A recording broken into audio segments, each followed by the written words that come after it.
innovation is a process where all societal actors, so researchers, citizens, policymakers, business, work together during the whole research and innovation process in order to align research and innovation outcomes to the values, needs, and expectations of European society. In fact, RRI can be seen as a basket of actions, including, for instance, multi-actor and public engagement in research and innovation, open access to research results and data, science education, ethics, gender, and a governance framework to put all that together. Framework for Responsible Research and Innovation in ICT project, FRIGD. Imagine interacting with your very own robot. You're preparing breakfast in the kitchen one morning, and in comes the robot. Good morning, it says with a smile. Morning, you say grumpily. My hypothesis is that responsible innovation needs to be different in different application contexts. And in particular, the one I'm interested in is the question of what does it do in industry? What does it do in an industrial context? How can it be perceived and how can it make a difference there? And I think that's a crucial question because the vast majority of research and innovation is done in industry. Industry has a profit motive and has not only a motive but also a requirement to at least not make too much losses. You must not overlap with other tools and you must complement other tools. So for RRI to do this would be very complicated because it's a big tool. So what could happen is that RRI absorbs other ideas into it. This leads me to my second point, and Quentin has already hinted at it. RRI must go global in order to be successful. I don't think it's going to go anywhere if it's restricted to Europe. And to go global, it must absorb other governance frameworks or ideas that are relevant elsewhere. We have, in our network, we have very strong partners from India, China and South Africa. Whenever I go there and talk to policy people in particular, there is one governance framework or one idea that everybody brings out of the bag immediately. It's called inclusive innovation, or sometimes pro-poor innovation, frugal innovation. When I came here and I registered, I received this very large pack with abstracts, keynotes and everything. I went through all of it. Inclusive innovation wasn't mentioned anywhere. So what people are talking about in the context of science and innovation in India, China and South Africa, nobody in Europe at the conference like this one seems to be interested in. That really, I think, has to stop. If RRI needs to go global, it needs to take note of what is discussed in the same context in China, India, South Africa. I'm convinced that the normative prescriptions that are an integral part of RRI concepts will be contested. To neglect the legitimate existence of plurality of values and views about the right impacts of research and innovation, just to quote René von Schomburg, would be naive. And if RRI is to make a difference, the issue at hand is how to actually deal with these likely tensions, diverging interests and conflicts. To have this critical mass be getting larger, we have to enhance networking, and this observatory will also facilitate tools for better communication, for debates and for discussions, and will also have give the means to use these observatory things in the forum so that can be discussed, can be updated and upgraded. The challenge is to organize collective co-responsibility. My colleague Ralph underlines the participatory approach, the inclusiveness necessity. Here I will underline the fact that collective co-responsibility in research and innovation process, thereby ensuring an inclusive process, including the decision process.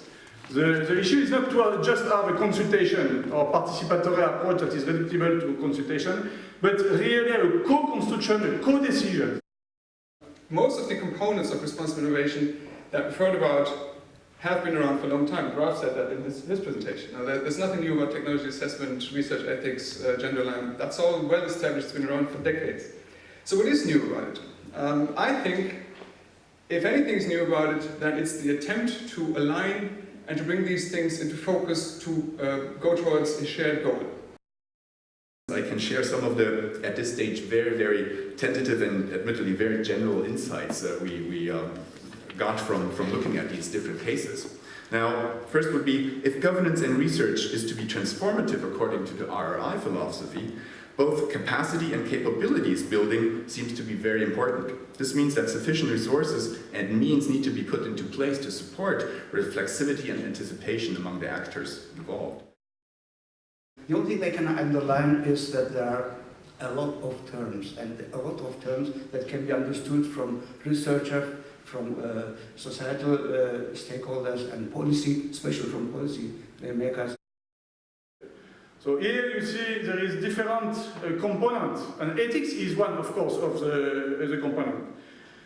Taking René von Schomburg's famous definition, responsible research and innovation is a transparent, interactive process by which societal actors and innovators become mutually responsive to each other with a view on ethical acceptability, sustainability, and societal desirability of the innovation process and its marketable products. It has some key components. The first one is sustainable and care for future generations. There is no responsible innovation if the innovation is not conceived for the benefit of the future generation. Secondly, aligning responsible and innovation with the societal need. It needs to respond to the societal needs. But one of the things that you, as the audience, might be interested in is that we're also doing a set of bottom-up case studies. That means we understand we don't know everything, and just like the great and Rizagora project do case studies, we've decided we need case studies, but instead of doing them ourselves, we're asking you, the audience, the people who do innovation in ICT, to tell us what they think are good examples of responsible innovation. And here I would like to put my hypothesis or my wish that I would like to have kind of a basics, RRI basics, like we have mathematics for engineers, or physics for engineers. I don't know what they have the humanities. I'm coming from the engineering stuff, so I know what is basics for engineers. I would wish to have some RRI basics in the higher education, but also for technicians who go out and make the inventions, the innovations. They don't have to do research, they can make innovations. But just to have some basic, what's kind of basic practice? The basics of RRI, to keep it simple, are human-centric ideas like the rights, dignity, privacy, equality, etc., all the things that we heard. Also the well-being, the security, health, these things, or the nature-centric issues like energy, climate, and so on. Just to start before going out to research, to have these things in the early education, and when you are a young researcher and you finish, you have somehow a vision of what's going on, what can be gone wrong, what are the threats, and so on. Our second key assumption in the project is that many normative prescriptions for RRI are already subject to numerous governance arrangements. The responsible governance of research and innovation is nothing new and constitutes a rich landscape of institutions, structures, and activities that in some instances are in place since decades. And just think of regulations and self-regulations, codes of conduct, ethics committees, technology assessment, foresight practices, and so on. Now, all these approaches can contribute to the steering of research and innovation according to normative principles. And even though many of these activities are not labeled as RRI, they do constitute an important element of what we call the de facto governance of RRI. We need to have a change in the governance framing that allow a multi-stakeholder approach, but again, a multi-stakeholder approach means not just for consultative purpose, while the decision would be taken behind closed door, but open the consultative, the participatory approach, including at the decision level. I believe RRI cannot succeed if it only talks about emerging technologies in affluent countries. So if it only talks about robots, GM, nanotechnology, synthetic biology. If RRI wants to go global, it needs to talk about humanities challenges. It needs to talk about linking science and innovation to citizen needs. Because it is going on all sorts of different places. Sometimes it's called sustainability, sometimes it's called stakeholder involvement, sometimes, irresponsible innovation, for example, is a lot of people's ideas of the height of responsible innovation. GM is somebody's idea of the height of responsible innovation, somebody else's idea of the height of irresponsible innovation.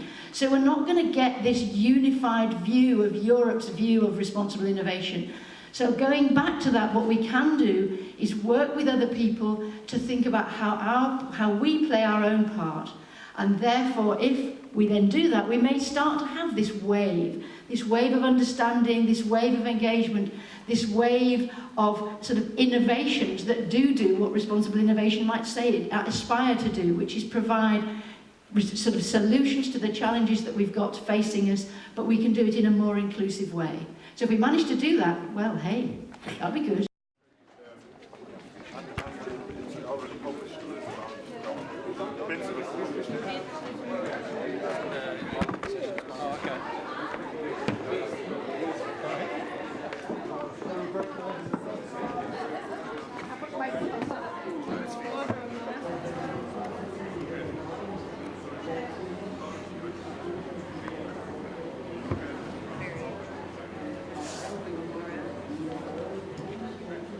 Well, following this presentation this morning on responsible research and innovation, I thought that was quite timely presentation, because in our case at our university we have a new research center that is due to start and open on July 1st on oil and gas extraction research. It's a very practical mandate, and it's financed it's financed entirely by the oil industry.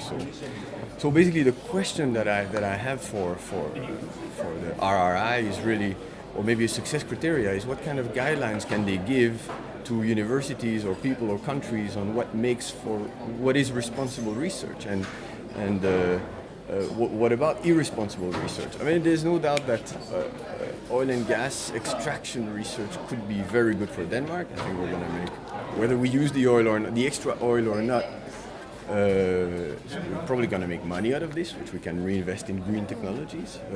I'm just wondering, is that a good thing for the world, really? Should we really be investing 1 billion Danish krona in researching on how to increase the oil and gas capacity?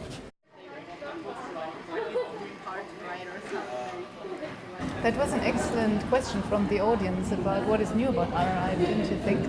Yes, absolutely. I think that question is very relevant, and it pops up over and over again. Now, I think I have two answers to that.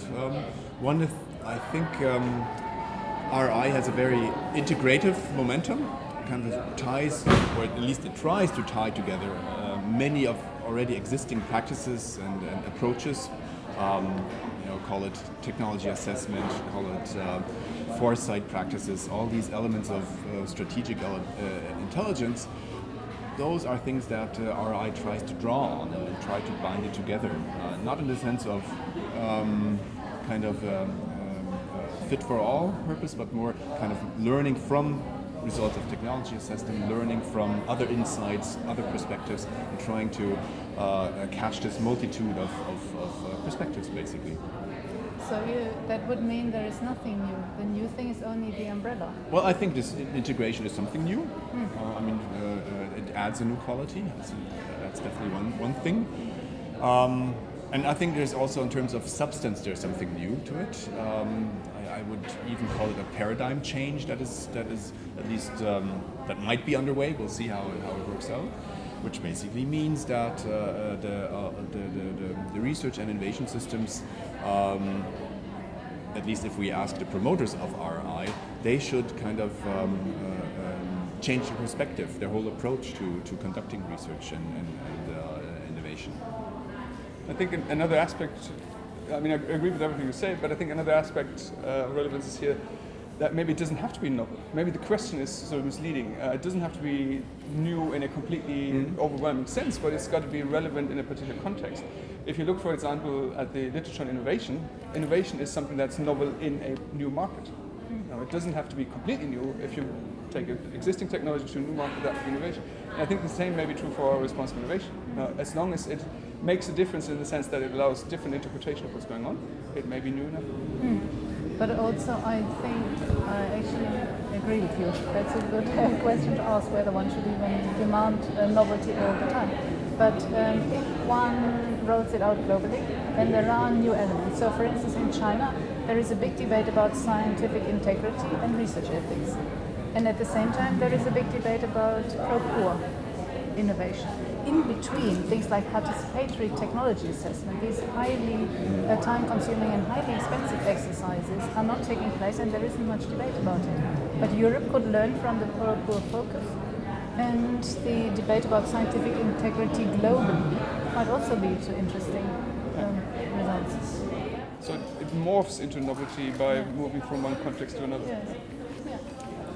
I think another aspect of what might make a difference compared to the status quo is a new understanding of responsibility. I think that's also part of the whole debate. I'm not happy with the term of collective responsibility. Maybe distributed responsibility seems to be more appropriate, taking into consideration that the different actors have to broaden their scope in terms of their outlook of the results of their actions. I think that's it's not completely new, but I think it's a new attempt, a new approach to kind of bring this cultural change into the minds of the people. So I think that the point that you raised, namely, doesn't make a difference, is probably a more relevant one than is it novel. So I think we should ask, does it make a difference? And of course, how would we know? And I think that at the moment is a much bigger issue than the question of novelty. Yes.